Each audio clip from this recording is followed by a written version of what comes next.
it's Christine, and I am up today with a layout for the scrap room. This one uses the new PhotoPlay collection called Little Chef, and of course it has lots of fun baking stuff as well as cooking stuff, and is just perfect for all kinds of everyday life pictures as well as fun moment pictures.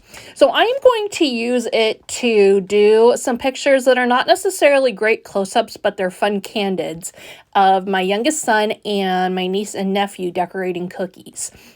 So because there's so many cool patterns in this, I wanted to make use of a lot of them.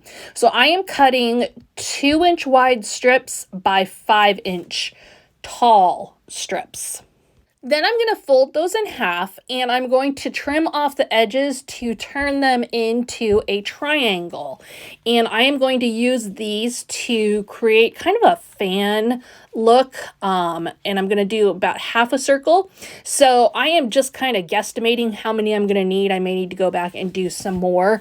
All in, I can tell you that at the end of the layout, in order to cover a half circle, I needed a total of 19 strips. Now, I was not super careful laying them down, so it might be closer together. You might need 20, you might need 18, but that should give you a general ballpark. Again, they are 5 inches tall by 2 inches wide, and I'm literally just folding them in half because I'm going to make use of that fold. Another approach you could certainly do with this, and you'll see from my final product, you could definitely cut this on an electronic cutting machine. If you have one and want to utilize it that way. So how I'm going to lay these out, I am going to keep that fold and make use of it, and I'm going to just attach 1/2 of that fold to the layout. So I've marked on my paper where 6 inches is on both sides, so I can kind of try and keep it close to there. And then I am going to begin to attach one side of each of these. I am going to keep my colors. I'll do one with a white background, then one with a solid background, then one with the white, then solid, so on and so forth. So that did take some consideration. And I did make use of the papers in the patterned paper add-on as well for this. So that's, if you're seeing some papers that maybe you don't have because you didn't get the patterned paper add-on, that's where those are coming in. You can totally still make this work with just the regular kit. You just will get a slightly different color scheme than I have. It does require some concentration to keep straight which side to put your adhesive on. I'm not going to tell you how many I messed up. You will probably see some of them in the video, but suffice it to say, having a few extras on hand is a good idea. And you will also notice I'm using the front and the back side of some papers. So for example, the teal polka dot is striped on the back. And so I cut more of those ones that I wanted to use both sides of.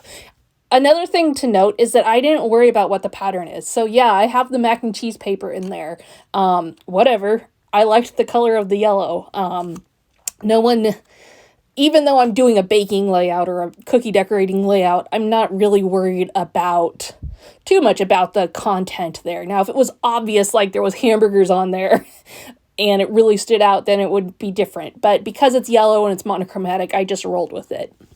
So as I add each one, I am just attaching it where the fold line is, or at least really close to it. I was not super duper careful about that. Now, one thing I do want to note that I would do differently if I was going to do it again, but I was not going to take this all apart and start over.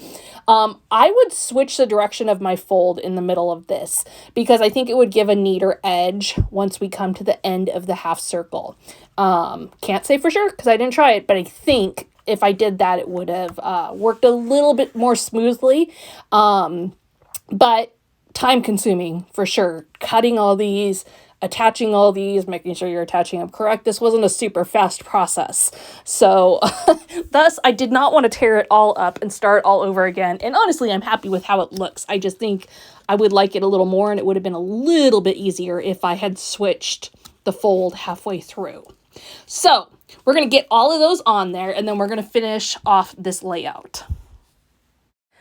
So now, because it's a half circle, I need to do something to kind of finish it off. And you can see right now what I was just talking about. I don't like the way the side ends on the left-hand side. However, we're still going to roll with it. So I'm going to add a strip of the teal paper with the polka dots, and I'm also going to add a strip of the yellow paper, and that is going to be my base area for my pictures that I'm going to add onto it. So originally I thought when I was doing this and I had the fold up, I was going to try and keep them real upright as far as the fold goes. But in the end, I kind of flatten them out so it's not quite so big. It's kind of funny. It ends up looking like one of those folded accordion circle flowers that were really popular several years ago. Now there's a lot of paper involved here. So but it has kind of a similar feel and vibe to that. The next thing I'm going to do is I'm going to go ahead and add that circle sticker there just to cover up the messier ends there in the middle.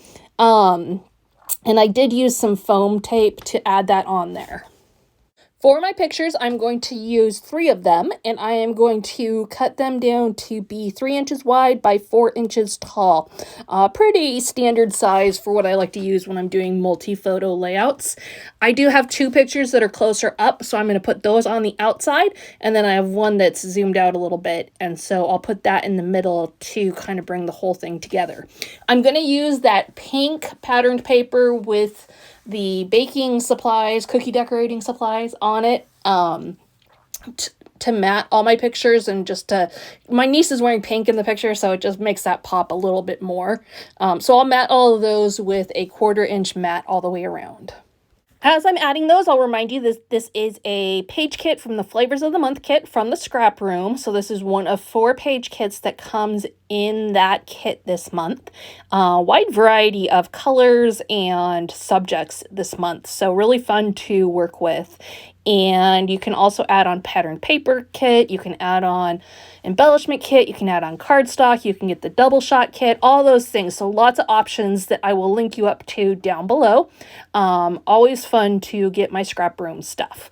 So finally, I'm going to add on my title. That was a little challenge, so I did that off camera, but I ended up adding sweet and salty because I thought that was cute for kids. And then I added those 2 hearts around the outside of that. And then up top, I'm going to add some words as well on the 2 outside pictures and some embellishment stickers. So I went with the frosting bag and I went with the whisk on those. And then that's it. I'm not going to do any more because I've got a really complicated, busy background already. It doesn't need a lot. So there you have it. Be sure to visit the ScrapRoom and check it out, and we will see you next time.